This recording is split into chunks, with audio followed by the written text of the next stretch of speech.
Good afternoon, good morning, good evening, everybody. Hmm, let's see. I got some makeup or something on. I don't know what that is. How you doing this evening? Ah, I am back. Today is much better than last week. Yes, yes, it is. Yes, it is, y'all. I got a date tonight. Y'all see, I got my hair up. She is ready. She is ready. But anyway, welcome back to Co-Parenting with Dr. Jerry. It is great to see everybody this evening. For me, it's evening. So, let's get our episode. Let's get it started. So, if you're new here, welcome.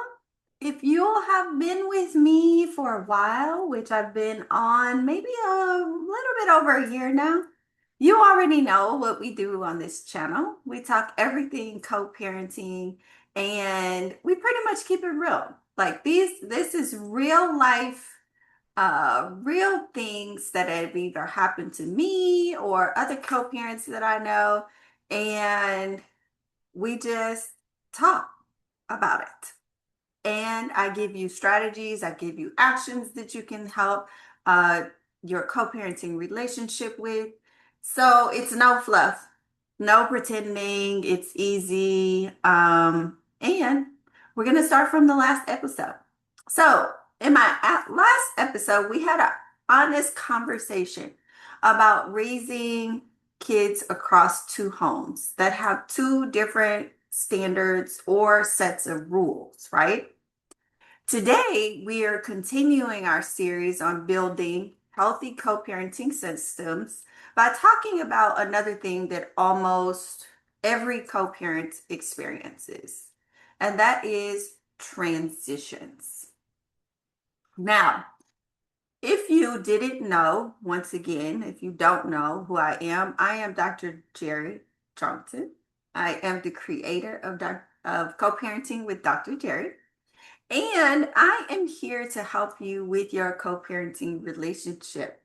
So I am here to empower parents to navigate the complexities of co-parenting with compassion, collaboration, and let's say clarity. We definitely want to give some clarity, ensuring a nurturing environment for the child and their well-being above all else.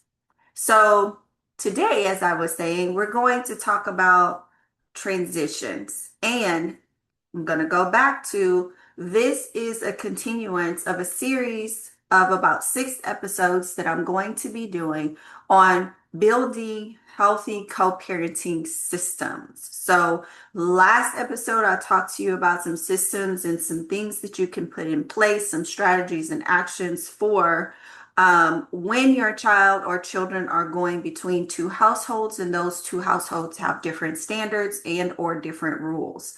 Please go back and revisit that episode if that's a topic that is a hot topic for you.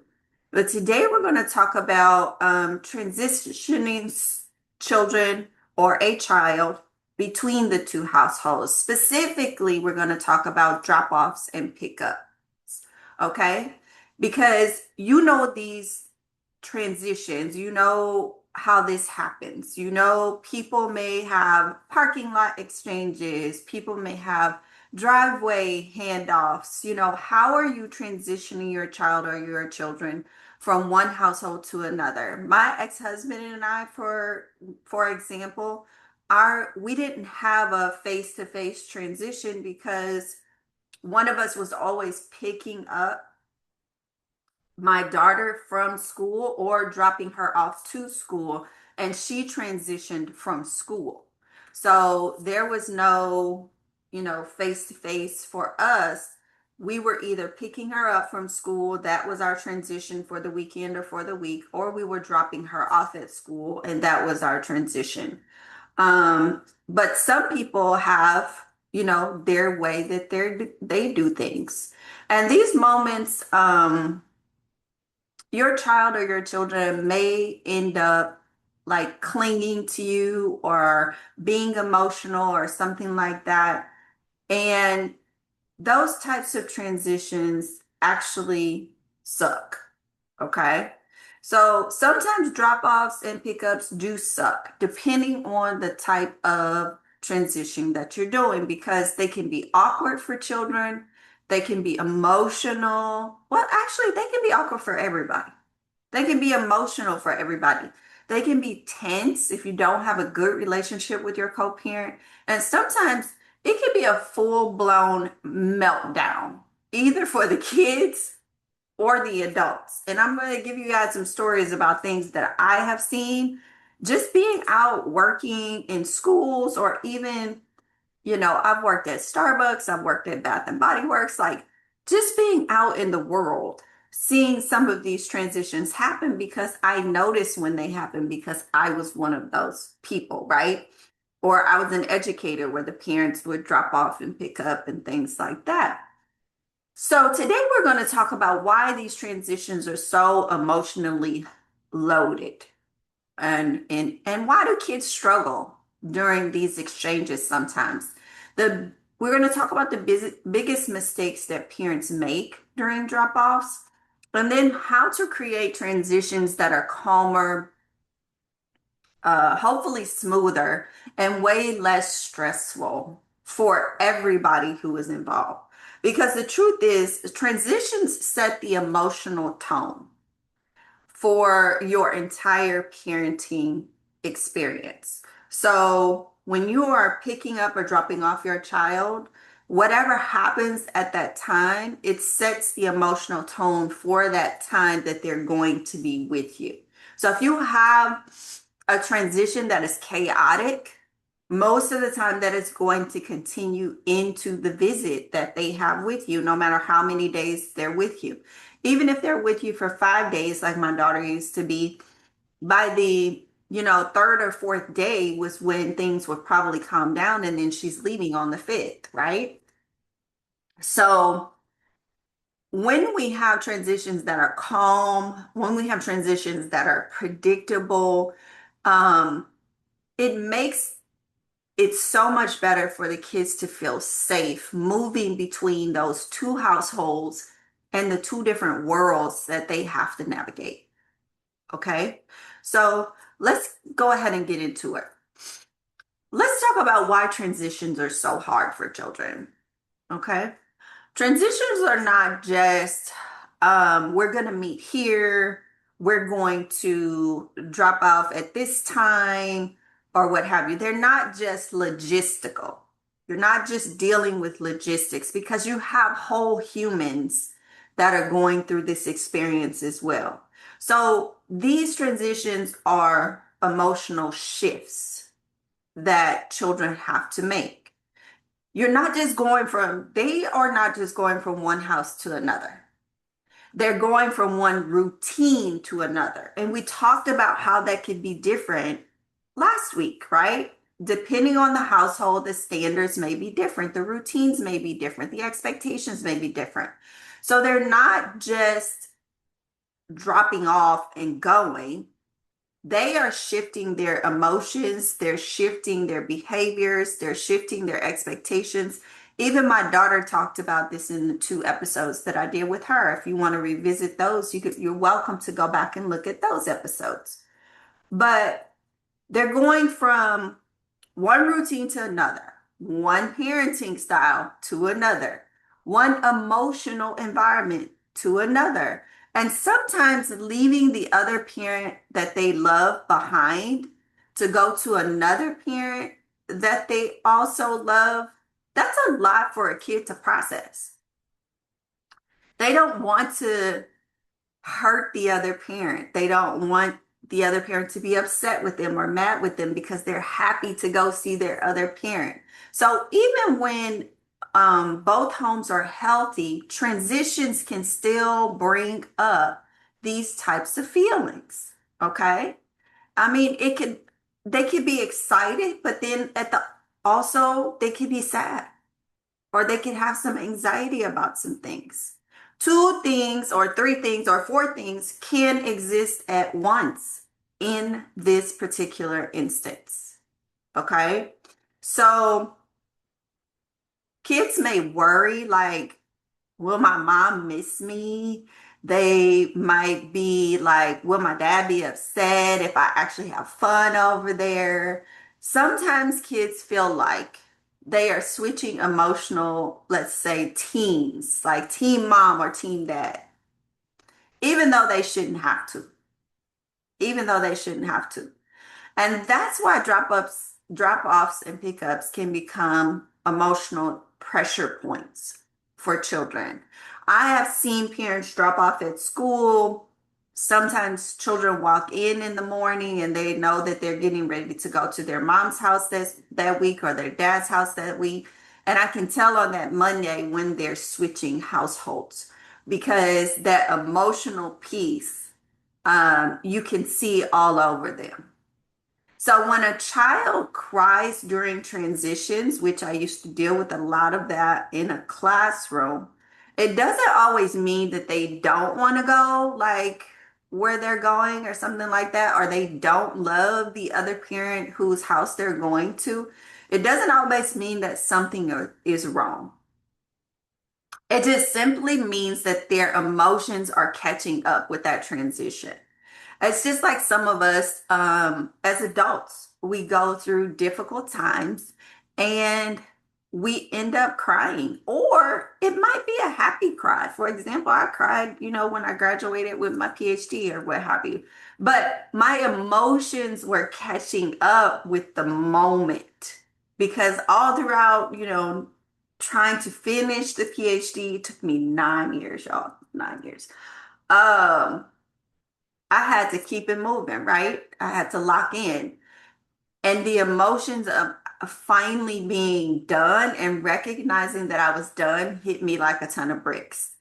And then they caught up to that transition of I'm no longer having to focus on schoolwork and writing and research and I can let that go because of all of the hard work that I've done. Same thing with the transitions for children. Their emotions have to catch up to the moment. And just because they cry or get upset or what have you, it doesn't mean that something's wrong or that they don't want to go to your house or whatever, because we take it personally, right? It has nothing to do with you. It has everything to do with them and they're processing through those emotions. So let's go with people thinking that something is wrong during this time because there's some big transition mistakes that parents could make that could actually make something be wrong. Okay. So there's like three. Okay.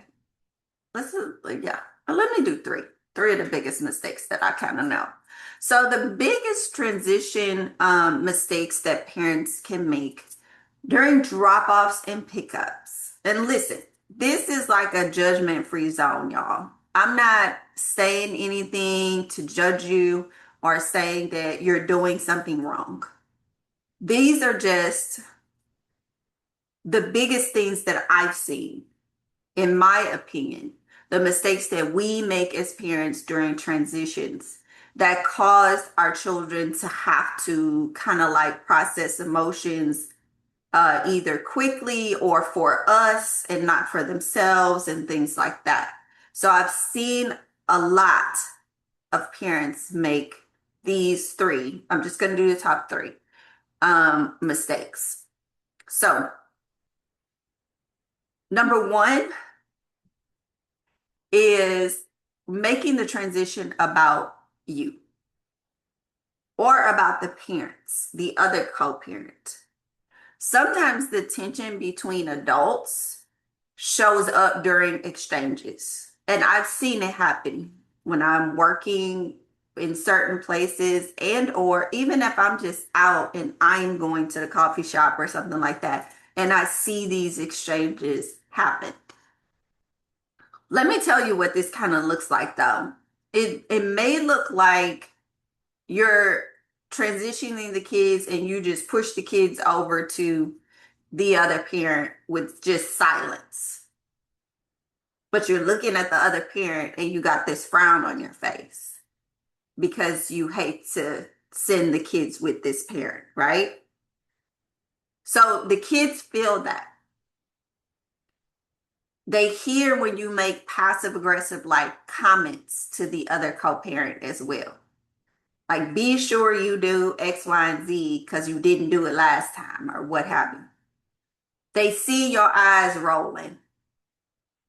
They definitely see and hear if you're arguing with the other co-parent in front of them, which I have told you guys many times that is not a good choice. Okay? Kids feel that energy immediately. Even if no words are spoken, children can sense stress, they can sense the anger, they can sense the hostility. Let me get something to drink.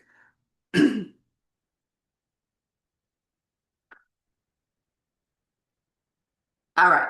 Hopefully that doesn't bother anybody when I take a drink. But when that happens, the transition becomes emotionally unsafe for them. And we talked about emotional regulation.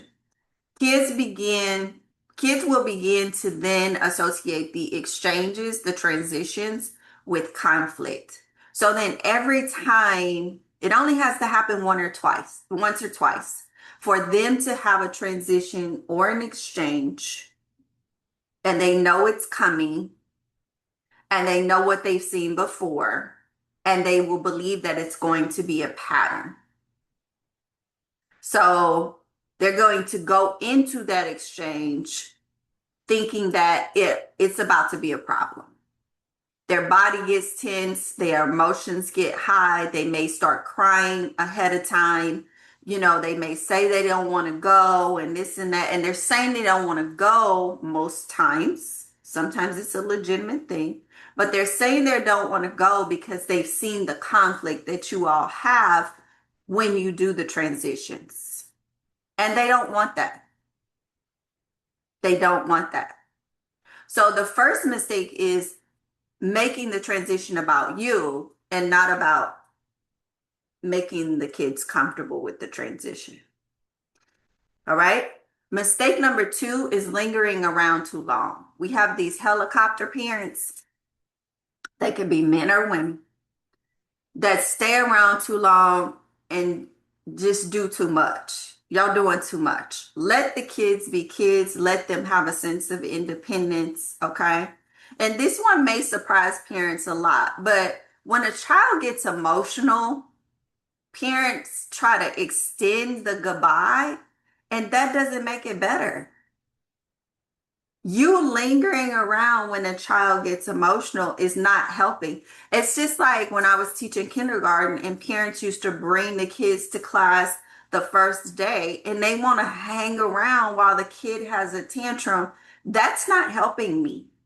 That's not helping them. They need to know that you are leaving them someplace where you trust the person that you're leaving them with, and they need to do what they need to do while they're there. You will be back at the end of the day. And you can say, I will be back. I'm not going to leave you here. I will be back at the end of the day.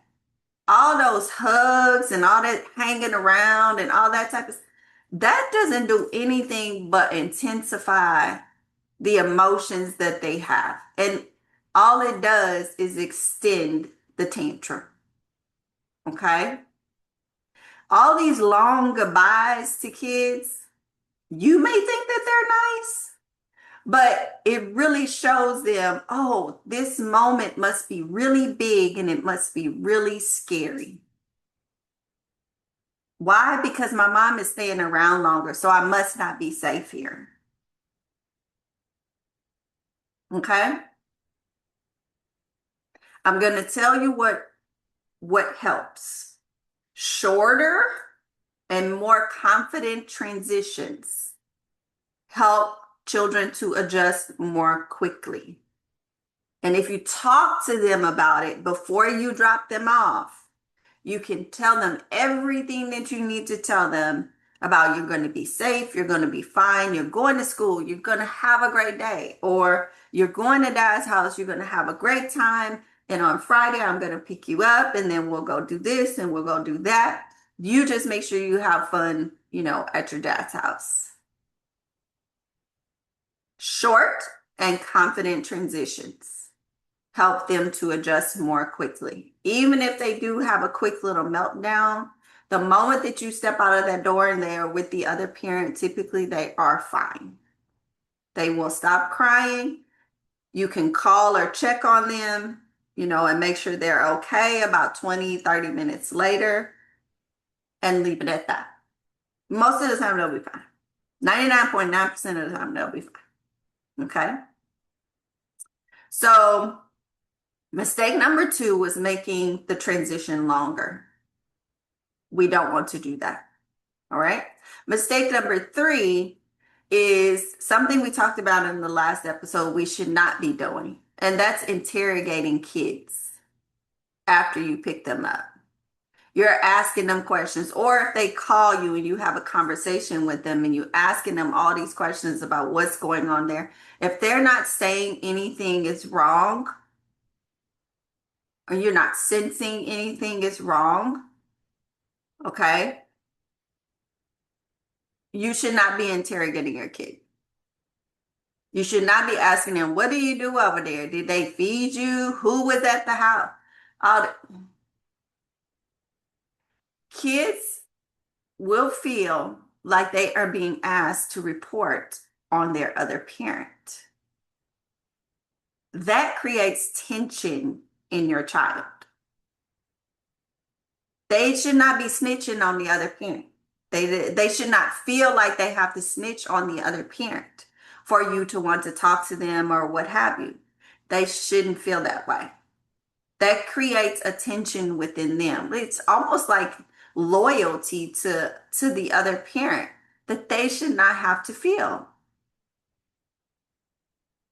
So do not interrogate the kids about the other parent. Transitions should actually feel like you are sending them off and they are entering a safe space with the other co-parent, and not entering an interview room or an interrogation room when they come back to you. That's going to make them not want to come back to you. Okay? So let me give you one for a bonus, because I've seen this happen too. Don't try your best not to cry when you drop your child off. Try your best not to cry. Okay? When you show your own emotional distress, don't get me wrong. I know saying goodbye to your kids for the first time, that can hurt. It can hurt and it can be stressful and it can set some anxiety in you. However, when you show that sadness or that anxiety during transitions, your kids feel responsible for that. And a lot of times, and I'm saying this because I know I hear kids when they would come to school, talking about how, they were upset because their mom was crying when they got out the car and this, and that. And I don't want my mom to cry. And so they start to think that if they go somewhere, their parent is going to be upset. And that emotional pressure that it puts on kids makes transitions harder. So when you show your emotional distress, sadness, or what have you, that's healthy, that's good that you're sad, because we shouldn't just be happy just to throw our kids out there with anybody, but when you show it in front of your kid, at least wait until you get to the car or out of, earshot or eye gaze or whatever. That emotional pressure that you're putting on them will make your transitions with them harder. So you're making it harder on yourself when you do that. So try your best not to get emotional, overwhelmed, have anxiety about your child going with the other parent. Believe me, I understand. I understand. I have been there. When I first got divorced, my daughter going with my ex-husband set so much anxiety in me because I knew that he just was not a girl dad at the time. Okay. And I always wondered, is he changing her diaper in enough time? Is he feeding her in enough time? All this type of stuff. Because she was only 8 months old. Can he do her hair? He had to learn how to do her hair. All of that type of stuff. I mean, I have been there. I have. And trying to hold back the tears or settle the anxiety or the stress was very difficult, but it can be done. And I did not want to do it in front of her. I didn't want to do it when she was with me because I knew that she could feel that energy. Anybody who does not believe that kids can feel your energy, something is wrong with you because we are energetic beings. We are human beings, just like there are animals out here that sense things humans do as well. Okay? So believe me when I say they feel the energy from you whenever something is going on. There's no way that the day that I graduated with my PhD, I came out of the restroom or out of the bathroom. I was dressed, hair done, everything, looking cute. The first thing my daughter said to me was, "You cried in the bathroom, didn't you?" She knew. She was 14 years old. I mean, she knew. So they feel the energy.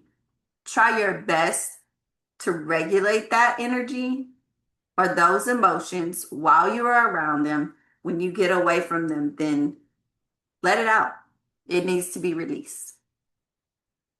So now that we've talked about the mistakes that parents make, let's talk about what kids actually need during these transition times, okay? So I'm going to try to stick to three things again. We're going to see if I can stick to three. I try my best, y'all, to keep these videos short, but it's so difficult when you get to talking about some of this stuff because I want you to have the information to at least help you get through these things. The first time you get through them is tough, but then as you practice it, it becomes like a well-oiled machine, okay? So, three things that kids need. Three, not four, not five. Okay, three. So, let me just give you all three first so then I don't overstep. So, they need predictability. We've talked about this before because I'll get into it. Predictability, emotional neutrality. We just talked about that. Regulating your emotions. I'm going to talk about it a little bit more.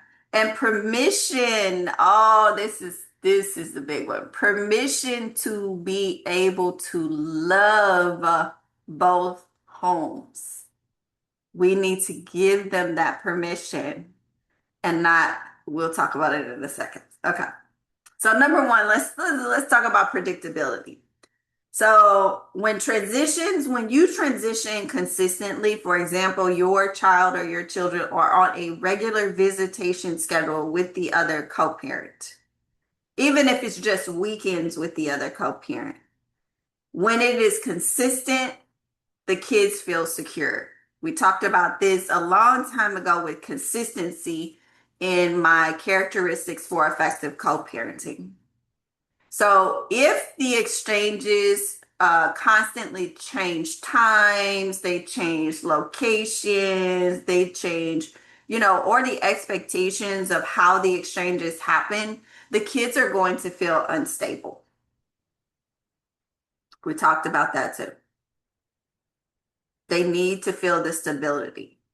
Predictability helps children mentally prepare. Let's take it to schools. Schools have schedules, and each classroom has a schedule of when they do ELA, English Language Arts, when they do math, when they do science, when they do social studies, when they go to related arts like PE, music, art, when they go to recess, when they go to lunch. And the predictability of that schedule every day is real because as a teacher and even as a principal, my students could tell anyone who stepped into my classroom or even in the school, people could tell, kids could tell when I was in the school and when I wasn't, when I was at school and when I wasn't as a principal. In a classroom, when I wasn't in my classroom, my students could tell the substitute when they did what and how they did it. Like the processes, the procedures for my classroom. When I was gone, they could tell the sub what they were supposed to be doing. Why? Because it was predictable. How could my students tell when I was out of the building? You know how they could tell? Because I wasn't at the front in the morning. I wasn't at the bus doors in the afternoon. It was predictable for me to be there and visible at arrival and dismissal. They didn't see me walk in the halls, or one of my students said, "We didn't hear your heels clicking." Clicking yesterday, like you weren't in the building, were you? So they didn't hear me walking down the hallway. They could hear me walking down the hallway. Okay? So that predictability helps children prepare mentally for what is coming and emotionally for what is coming. They feel safe when they have that predictability. When it is not there, and it is not there every now and then, they learn how to adapt. When it is not there consistently, they become very unstable. Okay? So during these transitions, they need predictability. Even if you got to write it down, every step of what you guys need to do during these transitions, you need to do it. Number two, they need emotional neutrality. That means you need to be neutral on the emotions. Your emotions need to be regulated. The kids need to feel calm, and this needs to feel like routine. It's not dramatic. You ain't got all the drama. It's not tense. It shouldn't be emotionally chaotic or explosive. This should be just a normal part of life. My daughter's transitions became a normal part of life. She knew on Fridays, it's time to either go with mom and dad. So after school, either mom and dad will be picking you up. On Mondays, mom and dad is dropping you off. You might be going to the other parent's house, you might not. I mean, she knew based on the weeks. And it was so consistent for her throughout her life, she got used to it. So the goal for these exchanges is for them to feel like a part of everyday life. It should not feel like a whole major event anytime your child is making this transition to the other co-parent. And if it is a major event, it's going to be a major emotional event. I'm going to say this because I know people are going to say this. Even if you have a co-parent that is only seeing your child once a month, okay? Let's just say once a month. Try your best to make that time once a month at the same time every month. Can we at least do that?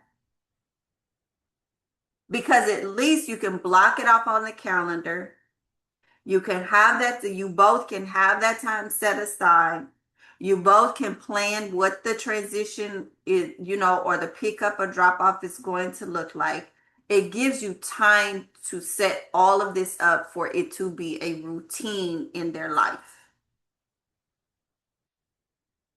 So no matter what the cadence or the amount of days is that they go with the other co-parent, try your best to set it up to where it is consistently the same days, the same block of time. Have something consistent for the child in there and consistent for yourselves.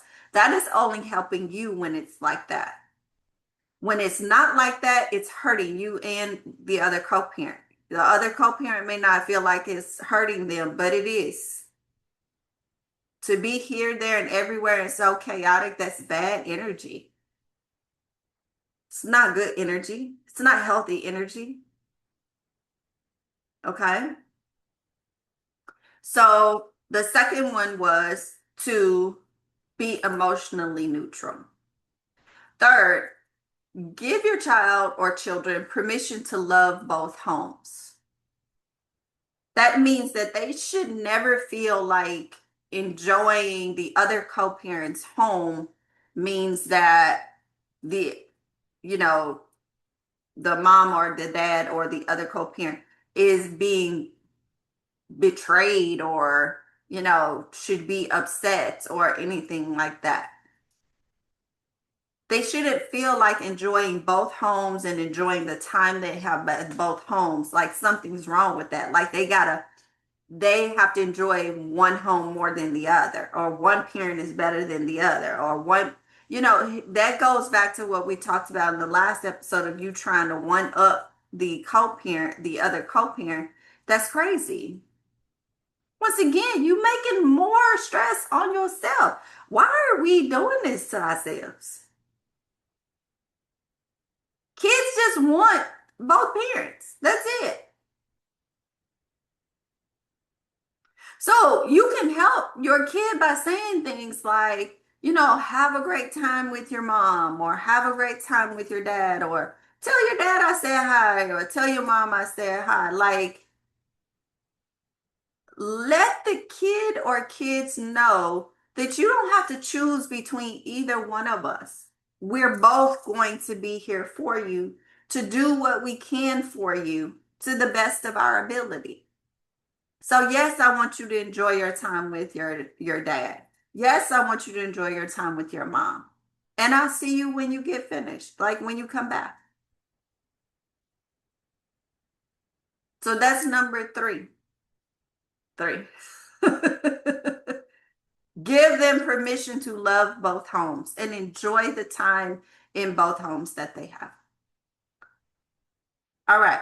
So now that we've talked about some mistakes, now that we've talked about some things that will make transitions easier, what I want to do is let's get into, y'all know my strategies and my actions. Let's get into some strategies that you can use for smoother transitions. Let's get practical with this. And hopefully these will make your transitions a lot more easier, okay, and not dramatic. So strategy number one, create a transition routine or ritual. Y'all can see that everything I'm talking about, predictability, processes, procedures, routines, rituals, that everything requires some planning. You got to do some planning. It's just like in your career, in your profession, you got to have a plan. Financially, you got to have a plan. Some of us don't. I didn't for a long time. I get it. But that causes issues later on down the line when you don't have a plan. So kids do well with routines, predictability. So this strategy could be something as simple as like when you drop them off, you have a special handshake. Or when you drop them off, you have a wave from, the driveway or from the car. When you drop them off, I used to, in the morning tell my daughter, have a great day, go be great, you know, even if she was going with her dad. A quick hug and just say, I'll see you soon. These like small routines or predictable rituals that you have, they create like emotional how can I say it? It makes it familiar to them, makes the transition familiar to them.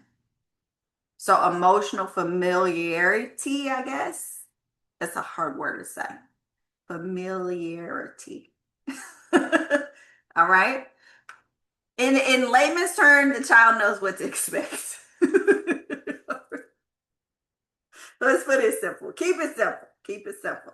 The child knows what to expect then when they hear, you know, have a great day. I'll see you when you come back from your dad's house. Go be great. You know what I'm saying? When you have the little handshake, a certain handshake for when they transition, that helps as well. Okay. All right. So, strategy two, keep the exchanges brief and friendly. So, think of these transitions as kind of like, I hate to say it like this, but um, let's see. Think of these transitions as a relay race. I'm not saying go as fast as one, okay? But you are passing the baton and everybody kind of like keeps it moving. Everybody keeps it moving. So when you pass the child or the children off gently, do your handshake, whatever, say to the other co-parent, have a great week, or good to see you. Hope y'all enjoy your time. And that's it. That's it, y'all.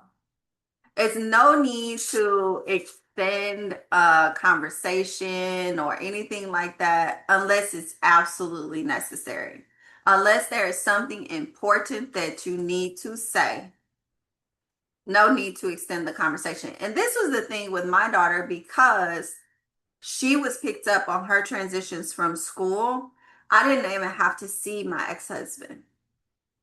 And I didn't have to remind him to pick her up from school. That was something that he had to keep on his calendar and things like that. Now, if it was a week that we actually changed the schedule, then yes, I would send him a reminder that he needed to pick her up or whatever, and then that's how we would go from there. But no need for extended conversation unless it's absolutely necessary. That once again extends the emotional, like whatever's going on for the child. And we don't need to do that. All right. Strategy number three is we're going to use neutral exchange locations if needed. So for some co-parents, meeting at home can trigger tension for them, or maybe in some cases you don't want the other co-parent to know where you live, which is, I mean, in safety situations, I totally understand that. But normally, I mean, I would want to know where my daughter's living or my son is living, like the environment that they're living in, because that gives me a lot of information, or the neighborhood that they're living in, or whatever. So it's not normal to not know where your child is living. That's not safe for your child. But if there is an issue of safety or anything like that where you don't want your co-parent to know where you're living, that's understandable. But if it's just that you want to be vindictive and you don't want them to know where you're living, that's a problem. You didn't have a whole child or children with this person. If you didn't trust them like that, we shouldn't have been having kids by. Okay. So for some co-parents, they don't want to meet at home, and that's fine. Neutral locations can help then. So, for example, my daughter was picked up at school, so school, daycare, activity center, a public place. These spaces should reduce, let me say, should reduce opportunities for conflict. But y'all, I done seen conflict everywhere. I done seen conflict at Starbucks. I done seen conflict at Bath and Body Works, in the mall. I done seen conflict, like out in public spaces. Some people just don't give a what. Okay? They don't care. They gonna act ignorant no matter where you are. Okay? And I get that. But that is even more reason that you need to be in a public place if you know that that is the case. I have seen people throw clothes out in the parking lot, like tear down stuff. I mean, and you're transitioning children. And then let me tell you what happens and why I say that you are transferring this energy to the kids. They get anxiety, they get upset, they throw emotional tantrums because of what they see the parents do. These kids come in the store or come in, the shop or whatever, and then they start acting a fool like they just saw their parent do. And then the parents don't even, they're so tired from acting a fool with the other parent that they don't even monitor their children and just let them go off and do whatever in public. That energy transference is real. Okay? People transfer energies. Parents do transfer energy to kids, and the kids let it go. Why? Because they don't know how to emotionally regulate. They need to be taught that. And if you're not showing them how to do it, they're not going to do it. I digress. Strategy number 3 was using neutral exchange locations. Now, we got I got like 3 more strategies. So I'm loading you up today. Strategy number 4 is to prepare the kids before the transition. So give them a heads up. It's okay for you to give them a heads up and say, in about 20, 30 minutes, it'll be time to head to your dad's house or your mom's house. Do not just say your dad or your mom is here when they get to the door and the doorbell rings. Give the kids a heads up about what is coming so they are not thrown off totally as to what this is about to look like. And do not let parents just pop up talking about they want to surprise the kids after they haven't seen them for a month or two or a year or two. Don't let them do that.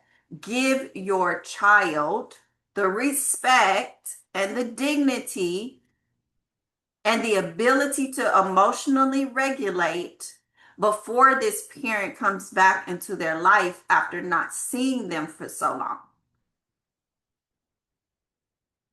If need be, give them a day or two ahead of time, a heads up about what they're going to be doing. Hey, it's Wednesday, but on Friday, your mom's going to be, picking you up for a couple of hours. Y'all supposed to go get something to eat, whatever. Let them know that so they can get all of the emotion or whatever it is they have to say or however they feel out so they can regulate themselves before that happens. Preparing them helps them emotionally shift gears when they need to, and not just like a gear on a car. If you just throw it into a different gear, you're gonna mess your whole car up. Come on, man. Give the kid a heads up. I don't care if the child is a year old, 2 years old. You can still talk to them. They understand the language. You can still talk to them and say, dad's coming, dad's coming, dad. At least get them ready for that. All right. So that's strategy number 4. Prepare the kids before the transition. Before, not 5 minutes before, not when the doorbell rings. In enough time before the transition. And it depends on how long it's been since they seen that parent, the amount of time you should be given. The longer they haven't seen the parent, the longer of a runway you should be giving them to emotionally get it together. Strategy 5, regulate yourself first. We've talked about this. I'm going to keep beating the dead horse. This might be the most important strategy because the adults run the spot. Okay? Kids borrow the emotional cues that adults give. If you are calm, they're most likely going to be calm. If you're anxious, if you're angry, they're going to absorb, they're going to take on that energy. You don't want them to keep that energy, then you need not keep it. Your regulation becomes their regulation. The adults have to run the spot.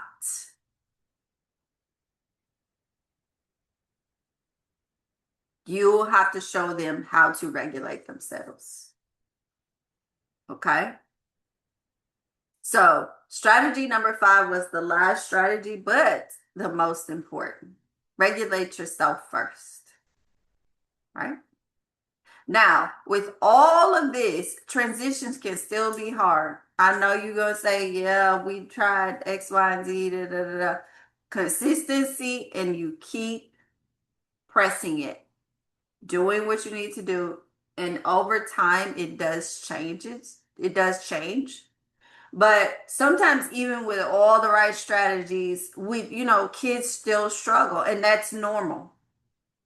Especially when the separation of you and the co-parent might have been recent, or the child is very young. They don't know how to regulate yet. You got to teach them. Or if major changes are happening within the family or your friend group. So when that type of stuff happens, the best thing you can do is just validate the emotions of the child. And when I say validate, that means you got to talk to the child, okay? As if you can talk to them as if they are, a little bit older, that's okay. And you can say, I know the transitions sometimes feel hard. It's okay to miss me while you're at your dad, but I have to go. I want you to have fun with your dad. You can tell them they're going to be okay. You can tell them you're going to see them soon. So just validate the emotions and pass that baton. Acknowledging their feelings at least helps them to process them. But, you also have to remember that validating the feelings and acknowledging them does not stop the transition. It doesn't mean, oh, you're crying, so you can go back home with me. She's not ready, to go with you. No, that is not an excuse for your lack of being able to handle the transition. That's not your child's lack of it. It's your lack of it. Okay? Validating their emotion means that you support them through it. It doesn't mean that you stop the transition. They still need to go where they need to go with the other parent. You just support them through that. Okay? So the goal of all of this in our talking about the healthy transitions is not for things to be perfect, because they're never going to be perfect. The goal in healthy transitions between households, once again, is emotional safety. Children should grow up feeling like both homes are safe, both parents are supportive, and moving between both homes is just going to be a normal part of life. That's what my daughter had to get to. She got to that point. And she will say to this day, both households taught her something different. But when transitions are calm, The child can focus on being a kid. The child can focus on being a child and not managing adult emotions. They have, especially as they go through their teenage years, enough to deal with emotion wise. Their bodies are growing, hormones going, all of that, friendships, all of this crazy stuff happening in schools. I mean, they have enough emotionally to deal with. They should not be managing adult emotions too. So, if you take one thing from today's episode, what I want you to take away, let's see. I think I said this earlier. Transitions are not about logistics. They're not just about logistics. You do need to make a plan for your transitions, but they are about emotional leadership. You need to lead the emotions of your child. Your child is watching how you handle these moments. They're learning how to respect other adults. They are learning emotional regulation. They are learning how adults navigate through not so good or difficult relationships. And every calm, like transition that you take them through is such a powerful message to your child or your children. And that message should be that you are safe moving between both sides of your family, both parts of your family. You are safe. All right, y'all. I want to thank y'all for spending time with me today. I know these episodes are getting a little bit long, but once again, I'm gonna try to shorten them. I'm gonna try to shorten them. We're gonna see what happens. With my moving out of the country, they may get a little bit shorter just, because I'll be back and forth. But I want to thank you guys for spending time with me today. If this episode in any way resonated with you, please share it with another co-parent who might need it. I would appreciate it because smoother transitions don't just help the parents, they help the kids feel more secure between both homes, between two homes. And that's the goal, right? Until next time, I want you guys to take care of yourselves and take care of your kids and keep co parenting with a purpose. I'll see you soon. Bye.